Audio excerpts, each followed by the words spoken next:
Shalom para sahabat Discover Simplicity yang dikasihi Tuhan. Pada kesempatan kali ini, izinkan kami berbagi mengenai kisah hidup orang yang dikenal sebagai suara dari gereja-gereja bawah tanah, Rasul Paulus bagi negeri tirai besi, dan pendiri dari The Voice of the Martyr, Richard Wurmbrand. Richard Wurmbrand, juga dikenal sebagai Nicola Ionescu, adalah anak bungsu dari 4 bersaudara laki-laki yang lahir pada 24 Maret 1909 di Bukares dalam sebuah keluarga Yahudi. Berbakat secara intelektual dan lancar berbicara dalam 9 bahasa asing, Richard aktif dalam gerakan politik sayap kiri dan bekerja sebagai pialang saham. Wurmbrand menikah dengan Sabina Oster yang juga seorang Yahudi pada 26 Oktober 1936. Richard dan Sabina bertobat pada 1938 karena pengaruh pelayanan seorang tukang kayu yang bernama Christian Wolfers. Setelah itu, mereka bergabung dengan gereja Anglikan di Bukares yang melayani kaum Yahudi. Wurmbrand ditahbiskan 2 kali, pertama sebagai seorang Anglikan, kemudian setelah Perang Dunia II sebagai seorang Lutheran. Karena aktivitas dalam pelayanannya itu, ditangkap, dipukuli, dan bahkan hampir dihukum mati adalah hal yang sering mereka alami. Pada masa-masa itu pula, Sabina kehilangan keluarganya di kamp konsentrasi Nazi. Pada 1944, ketika pasukan Uni Soviet mulai menduduki Rumania sebagai bagian dari pendirian rezim komunis, Richard mulai terlibat dalam pelayanan gereja bawah tanah dikarenakan pemerintah berusaha untuk mengontrol gereja saat itu. Pada masa itu pula dia memulai pelayanan kepada para tentara merah. Pada 1945, Richard dan Sabina mengikuti Kongres Kultus yang diadakan pemerintah komunis Rumania. Dalam kongres tersebut banyak pemimpin agama yang maju ke depan dan memberi pujian untuk rezim komunis yang berkuasa dan bersumpah setia pada pemerintahan yang berkuasa saat itu. Ketika melihat hal itu, Richard berkata kepada istrinya, "Jika aku melakukannya, kamu akan kehilangan suamimu." Kemudian Sabina menjawab, "Aku tidak pernah menginginkan suami yang pengecut." Maka Richard segera berjalan ke podium dan memberikan pernyataan di hadapan para delegasi yang ceramahnya disiarkan ke seluruh dunia bahwa tugas mereka hanya satu, yaitu memuliakan Tuhan dan Kristus saja. Sejak 1945 sampai 1947, Richard telah membagikan sekitar 1 juta Injil kepada pasukan Rusia. Banyak kali hal itu dia samarkan sebagai buku yang menyerupai propaganda komunisme. Selain itu, Richard juga membantu penyelundupan Injil masuk ke Rusia. Richard ditangkap pada 29 Februari 1948 oleh tentara rahasia saat dalam perjalanan menuju kebaktian di gerejanya.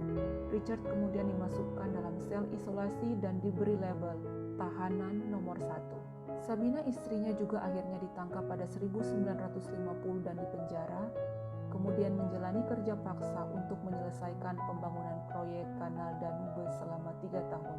Catatan autobiografi Sabina berjudul The Pastor's Wife. Karena peristiwa itu, akhirnya anak mereka yang bernama Mihai menjadi tunawisma pada umur 9 tahun, yang mana akhirnya dia diambil oleh teman-teman Kristen mereka yang beresiko dipenjara karena merawat anak tahanan politik. Richard dibebaskan dari penjara pertamanya pada tahun 1956 setelah 8,5 tahun di penjara. Meskipun dia diperingatkan untuk tidak berkhotbah, dia melanjutkan pekerjaannya di gereja bawah tanah. Richard ditangkap lagi pada 1959 karena dikhianati oleh orang yang bekerja bersamanya dan dijatuhi hukuman 25 tahun penjara dengan tuduhan menyebarkan doktrin yang melawan doktrin komunisme. Selama di penjara, dia dipukul dan disiksa secara brutal oleh para polisi rahasia. Penyiksaan fisik termasuk mutilasi, pembakaran, dan dikurung dalam lemari es besar yang beku. Penyiksaan psikologis termasuk penyiaran secara gencar kalimat-kalimat mengecam dan mengutuk kekristenan dan memuji-muji komunisme. Tubuhnya memiliki luka akibat penyiksaan fisik untuk seumur hidupnya. Sebagai contoh, ia kemudian menceritakan memiliki telapak-telapak kaki, dipukuli sampai dagingnya robek, kemudian hari berikutnya dipukul lagi ke tulang. Tidak ada kata-kata lagi untuk menggambarkan rasa sakit itu. Namun, Wurmbrand menganggap lebih buruk daripada penyiksaan itu adalah ketika dipaksa mengadukan orang tua oleh anak-anak mereka sendiri. Selama pemenjaraan pertamanya, para pendukung Richard tidak dapat memperoleh informasi tentang dia. Kemudian mereka menemukan bahwa nama palsu telah digunakan dalam catatan penjara, sehingga tidak ada yang bisa melacak keberadaannya. Bahkan ada anggota polisi rahasia mengunjungi Sabina istrinya dengan menyamar sebagai sesama tahanan yang dibebaskan dan mengaku telah menghadiri pemakaman suaminya. Selama penahanannya yang kedua, istrinya Sabina diberi berita resmi tentang kematiannya yang tidak dia percayai. Putra tunggal mereka juga dikeluarkan dari studi tingkat perguruan tinggi di 3 institusi karena ayahnya adalah seorang tahanan politik. Upaya untuk mendapatkan izin untuk beremigrasi ke Norwegia untuk menghindari wajib militer di tentara Rumania tidak berhasil. Karena tekanan negara-negara barat terhadap Rumania, akhirnya Richard dibebaskan melalui amnesti. Khawatir dengan kemungkinan bahwa Wurmbrand akan dipaksa untuk menjalani hukuman penjara lebih lanjut, misi Norwegia untuk orang-orang Yahudi dan aliansi Kristen Ibrani bernegosiasi dengan otoritas komunis untuk membiarkan Richard dan keluarganya meninggalkan Rumania dengan uang sebesar $10.000. Padahal tarif untuk tahanan politik biasanya hanya sekitar $1.900. Walaupun dengan berat hati, Richard akhirnya menerima tawaran itu setelah diyakinkan oleh para pemimpin gereja bawah tanah bahwa dia harus pergi dan menjadi suara bagi gereja yang dianiaya kepada dunia. Richard bersama istri dan anaknya akhirnya meninggalkan Rumania menuju Norwegia, kemudian berpindah ke Inggris. Dia kemudian memulai pelayanannya sebagai suara bagi orang Kristen teraniaya bersama pendeta Stuart Harris dan juga mulai menuliskan kesaksian yang diberikan judul Torture for Christ yang menceritakan apa yang dialami selama dalam penjara. Pada bulan Mei 1966, ia bersaksi di Washington DC di depan subkomite Senat Keamanan Dalam Negeri.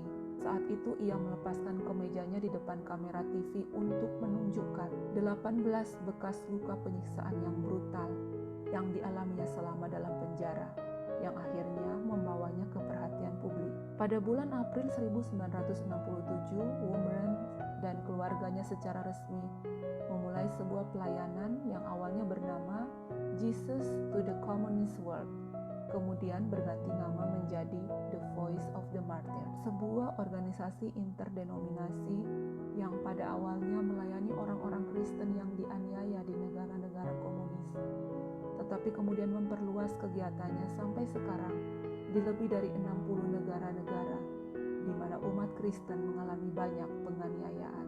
Pada tahun ini juga Richard merilis buku kesaksiannya Torture for Christ. Pada tahun 1990, Richard dan Sabina Wurmbrand kembali ke Rumania untuk pertama kalinya dalam 25 tahun setelah rezim komunis jatuh pada Desember 1989. Richard dan Sabina disambut dengan hangat.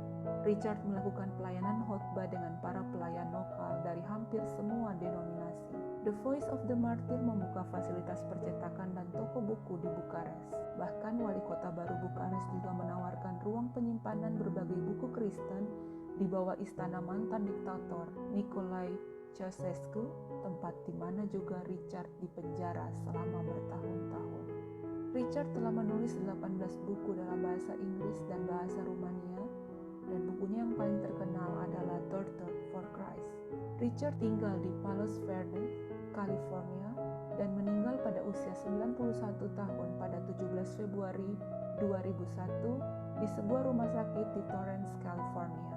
Istrinya, Sabina, telah meninggal lebih dahulu 6 bulan sebelumnya pada 11 Agustus 2000. Pada tahun 2006, Richard terpilih sebagai tokoh kelima terbesar dari Rumania menurut jajak pendapat Mari Rumani. I knew that even in the van of the secret police, I am in the hands of the Almighty God, and this gave quiet to my heart. For years we were kept, everyone alone in a cell. Never have we seen sun, moon, stars, snow. Never have we seen a man except the interrogators who beat and tortured. Air entered through a tube. Never have we had a book, never a bit of paper. When after many years I had to write again, I did not remember how to write a capital D. Kisah hidupnya diangkat menjadi film yang berjudul Torture for Christ.